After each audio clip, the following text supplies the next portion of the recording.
Cuando comenzamos a estudiar el movimiento ondulatorio, decíamos que lo que se transportaba con dicho movimiento era energía, más no materia. Entonces, en esta sección vamos a comenzar a hacer un estudio de cómo es el transporte de energía del movimiento ondulatorio. Tenemos entonces que si estamos hablando de una onda, estamos hablando también de un transporte de energía. Para nuestro cálculo vamos a hacer uso, como en otras ocasiones, de las ondas transportándose a través de una cuerda, pero los resultados que vamos a obtener son totalmente generalizables. Consideremos entonces la siguiente situación. Supongamos que consideramos un segmento de la cuerda por el que está pasando en un cierto instante de tiempo una onda.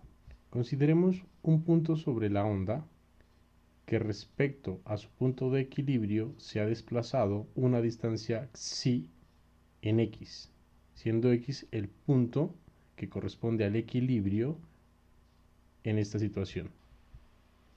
Consideremos la recta tangente a la curva en ese punto.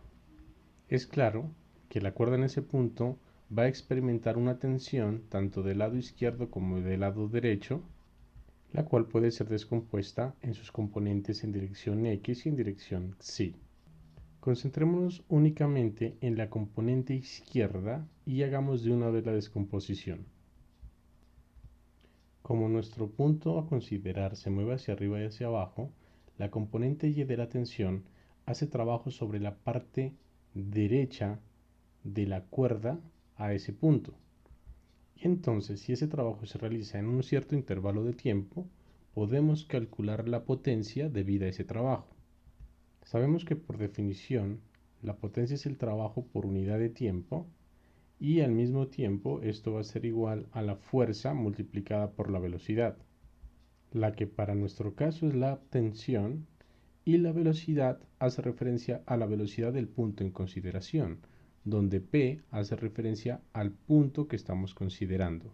Escribiendo estos vectores en componentes tenemos, puesto que el punto P solamente se mueve en dirección J. Es claro que al realizar el producto punto las componentes en X se van a ir y solamente nos quedaría el producto de las componentes en Y. Por otro lado de la figura vemos que la componente T sub Y, que viene siendo este mismo lado, sería T por seno del ángulo y la velocidad es igual a la derivada de psi con respecto al tiempo. Por lo tanto tenemos que la potencia viene siendo igual a menos la tensión por seno de ese ángulo por la variación de psi con respecto a t. Asumamos que psi sub 0 es la amplitud de la deformación. Entonces, por experiencia se tiene que para pequeñas deformaciones, psi sub 0 es mucho menor que la longitud de onda de la onda que se está propagando por la cuerda. Y si esto es así, podemos inferir entonces que el ángulo θ es mucho menor que la unidad y hacer uso de la conocida aproximación seno de θ aproximadamente igual a la tangente de θ, y sabemos por experiencia que la tangente es la derivada en el punto de interés. Entonces, haciendo los respectivos reemplazos en nuestra ecuación para la potencia, tenemos que la potencia es igual a menos t por dxi de x por dxi de t. Si para nuestro cálculo consideramos una onda armónica, haciendo las derivadas correspondientes, tendríamos que la potencia se transforma en la siguiente expresión. Por otro lado, recordemos al mismo tiempo que la tensión es proporcional a la velocidad y a la densidad lineal de masa, la que al mismo tiempo podemos escribir como la densidad por el área por la velocidad al cuadrado. Este cálculo es fácil de mirar porque densidad es masa por unidad de volumen y A tiene unidades de área. Entonces el área con el volumen van a cancelar las unidades correspondientes a los metros cuadrados en el caso de MKS y nos quedarían unidades de masa sobre longitud, que es lo que tenemos para la densidad lineal. Además, recordemos también que el número de onda se calcula como la frecuencia sobre la velocidad y finalmente, uniendo estas dos ecuaciones, la tensión se transforma en la densidad por el área por omega al cuadrado sobre k al cuadrado. Observe que esta última expresión la puedo escribir de la siguiente manera, como la densidad por el área omega sobre k me da una velocidad y puedo dejar el otro término en omega sobre k. Para completar este último cálculo voy a multiplicar por k y por omega a la tensión. Haciendo eso entonces del lado derecho me queda la densidad y el área, la velocidad, un k se va y me va a aparecer un omega al cuadrado. Y me interesaba este resultado porque tk omega aparece aquí, quedándome entonces la potencia como, si yo defino al producto entre la densidad por el área, por la velocidad, la frecuencia al cuadrado y la amplitud al cuadrado como un P máximo, entonces es claro que la expresión para la potencia viene siendo igual a una potencia máxima multiplicando a coseno de kx menos omega t. Aquí es coseno al cuadrado. Recuerden que acá arriba tengo un coseno al cuadrado.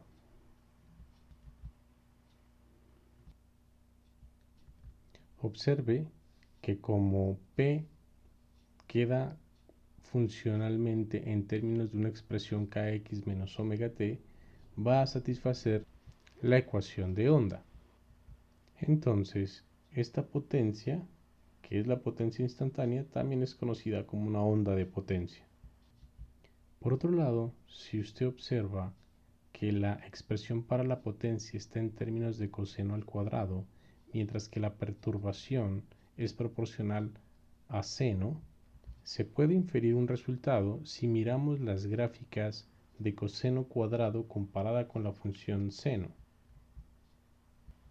de la que puede apreciarse que la frecuencia de una onda asociada con un término coseno cuadrado es el doble de la frecuencia de una onda asociada con una función seno, lo que implica entonces que la potencia tiene una frecuencia que es el doble de la frecuencia de la onda.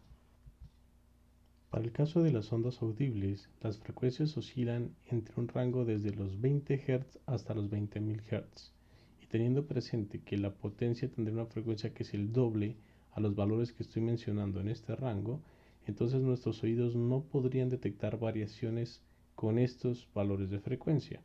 Así que lo que el oído hace, y al final de cuentas dentro del proceso interno que ocurre en el oído, se percibe es un promedio temporal, lo que implica entonces que tendríamos que promediar la potencia, que vamos a llamar simplemente P promedio, y matemáticamente un promedio temporal se define como 1 sobre t por la integral desde t hasta t más t mayúscula de la función que queremos promediar respecto al tiempo, evidentemente, lo que viene siendo igual a la que a la larga viene siendo igual una integral de coseno cuadrado, la cual es una integral conocida, y la que al ser evaluada en los límites de integración nos da por resultado t medios.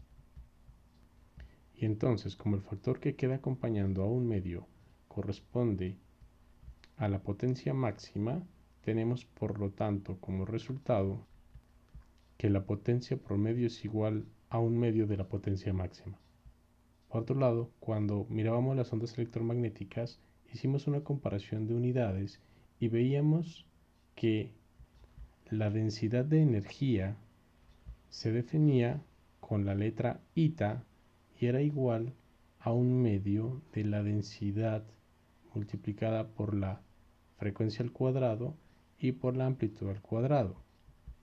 Es claro y fácilmente comprobable que esto va a tener unidades de energía sobre volumen. Comparemos este resultado con el resultado que acabamos de obtener. Anteriormente obtuvimos que la potencia promedio era igual a 1/2 del área por la velocidad por la densidad por omega al cuadrado por psi sub 0 al cuadrado. Pero vemos que esa cantidad aparece aquí, 1/2 de densidad omega al cuadrado psi sub 0 al cuadrado. Lo tenemos aquí salvo a por b. Por lo tanto, podemos decir que la potencia promedio viene siendo igual al área por la velocidad por la densidad de energía. Consideremos que una onda esférica se genera a partir de una fuente puntual y en un instante de tiempo tiene una cierta área A1 y posteriormente la onda se ha expandido hasta alcanzar un área superficial A2. Es claro que A2 es mayor que A1, pero al mismo tiempo yo tengo que la energía total de la onda debe ser constante. Esa energía no va a cambiar en la situación 2 respecto a la situación 1 porque la ley de conservación de la energía no me lo permite, siempre y cuando esté tratando con un medio no disipativo.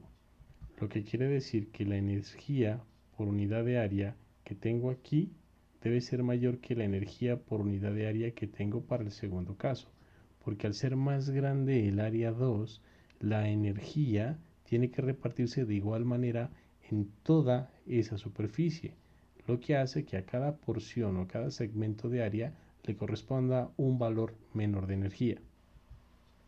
En esta relación vamos a dividir a ambos lados de la ecuación sobre el intervalo de tiempo que le demora en aumentar el área desde un valor A1 hasta un valor A2, siendo claro que la energía total por unidad de tiempo es la potencia promedio.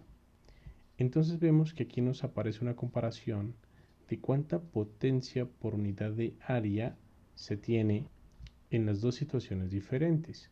Entonces se define la intensidad de la onda con la letra I mayúscula como la potencia promedio por unidad de área.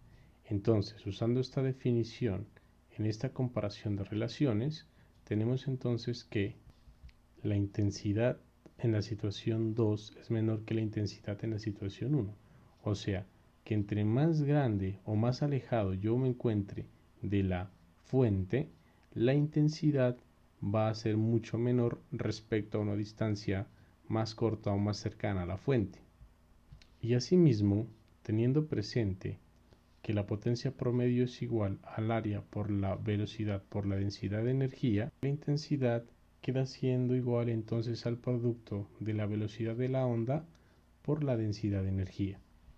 Es decir, la intensidad es igual a 1/2 de la densidad por la velocidad por omega al cuadrado por psi sub 0 al cuadrado, porque ya dijimos que por definición la densidad de energía es igual a 1/2 de la densidad por la frecuencia angular al cuadrado por la amplitud al cuadrado. Esto quiere decir, por lo tanto, que la intensidad es directamente proporcional a la frecuencia de la onda y a la amplitud de la onda al cuadrado. Como un ejemplo aplicativo, podemos considerar las ondas sonoras. Para el caso del sonido, y tomando como caso particular el oído humano, puede escuchar entre frecuencias que van desde los 20 Hz hasta los 20.000 Hz, siendo los 20 Hz el umbral de audición y los 20.000 Hz el umbral de dolor. El mínimo de amplitud audible de una onda armónica se escucha a los 4 kHz y tiene una longitud de onda de aproximadamente 10 a la menos 12 metros. Por experiencia se tiene que cuando la intensidad de un sonido cambia, decimos que su volumen cambia, pero nuestra percepción no es lineal y a un cambio relativo de intensidad no le va a corresponder el mismo cambio relativo de volumen. Entonces se hace necesario definir lo que se conoce como el nivel de intensidad, denotándolo con la letra griega beta y definiéndolo como 10 veces el logaritmo base 10 de la intensidad de la onda respecto a una intensidad de referencia. Esa intensidad de referencia es igual a 10 a la menos 12 watts por metro cuadrado, que es el umbral de audición que se tiene a los 1000 Hz. La unidad de medida del nivel de intensidad, por definición, se denota con las letras dB y hacen referencia a lo que se conoce como un decibel, siendo B referencia de lo que se conoce como un bel, o sea que un decibel es una décima de bel. Pensemos en un ejemplo. Nos dicen que una cuerda de acero de un piano está sometida a una tensión de 200 newton, tiene un diámetro de 1 milímetro y una longitud de onda de 80 centímetros. Nos piden suponer que por esa cuerda avanza una onda transversal viajera y armónica con polarización lineal y 0.5 milímetros de amplitud y una longitud de onda de 40 centímetros. Entonces, nos piden encontrar la densidad lineal de masa, la rapidez de las ondas transversales, la frecuencia angular y el número de ciclos por segundo, la función de onda, la rapidez máxima de un punto de la cuerda, la densidad volumétrica y la densidad lineal de energía, la energía promedio en toda la cuerda, la potencia promedio, la potencia de la fuente que produce las ondas y el nivel de intensidad de las mismas. Para solucionar ese problema, comencemos sacando los datos. El problema nos dice que la cuerda es de acero, entonces necesitamos la densidad del acero, la cual viene siendo igual a 7800 kilogramos por metro cúbico. Nos dan la tensión, el diámetro de la sección transversal, lo que implica que su radio va a ser la mitad. Nos dan la longitud, la amplitud y la longitud de onda. Y nos piden inicialmente la densidad lineal de masa, la cual por definición sabemos que es la masa por unidad de longitud, que podemos escribir de la siguiente manera. Si multiplico por área arriba y multiplico por área abajo, entonces me queda masa por área y longitud por área me da volumen. Luego masa sobre volumen es densidad multiplicando al área, y eso sería entonces la densidad, y como es una cuerda asumimos que tiene sección transversal circular, lo que implica que el área es pi por r al cuadrado.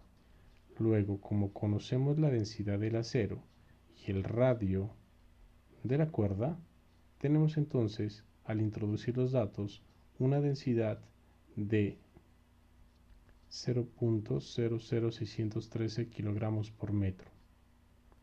Para hallar la velocidad de las ondas moviéndose a través de la cuerda, simplemente tenemos que hacer uso de la ecuación que ya conocemos. La velocidad es igual a la raíz cuadrada de la tensión sobre la densidad lineal.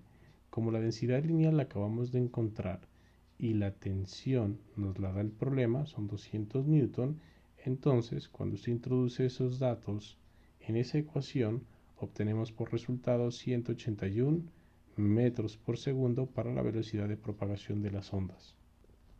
En el numeral C nos están pidiendo las frecuencias de oscilación del movimiento, es decir, la frecuencia angular y la frecuencia lineal.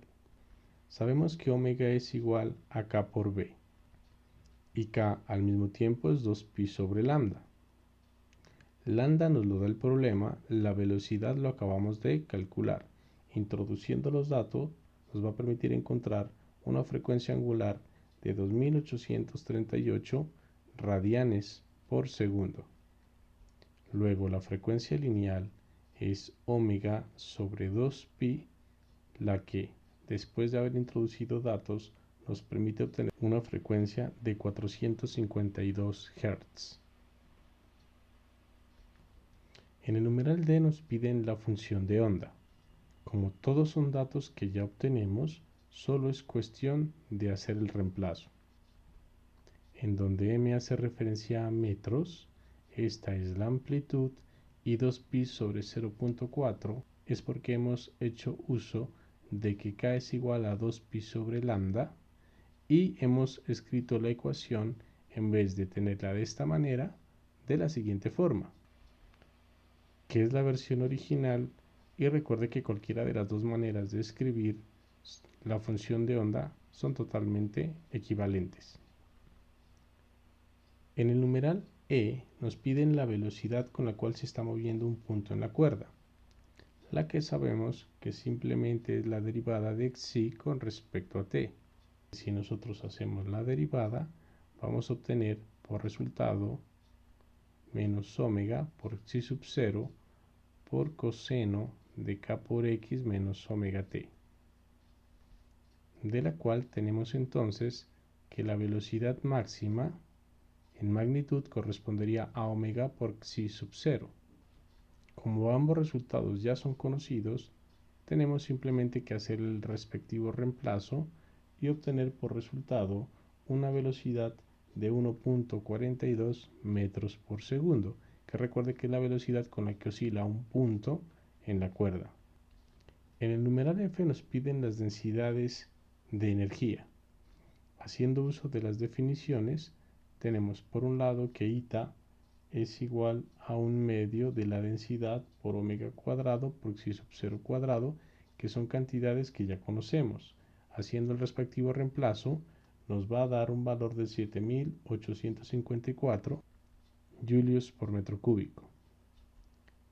Y la densidad lineal viene siendo igual a la densidad volumétrica multiplicada por el área, también siendo las dos cantidades conocidas, dándome por resultado para esta densidad lineal un valor de 0.00617 julios por metro.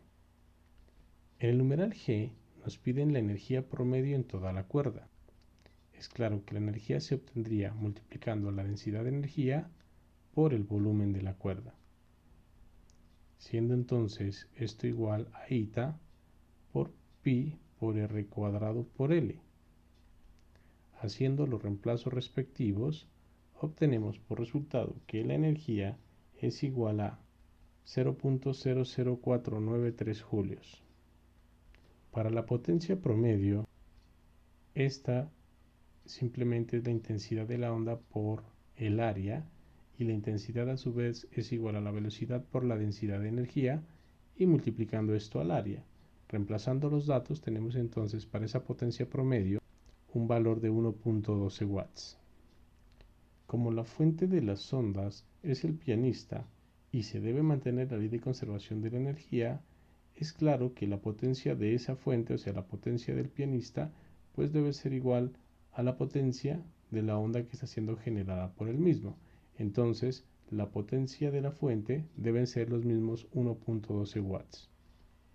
Finalmente, para el nivel de intensidad, sabemos que beta es igual a 10 veces el logaritmo base 10 de la intensidad sobre el logaritmo base 10 de la intensidad de referencia.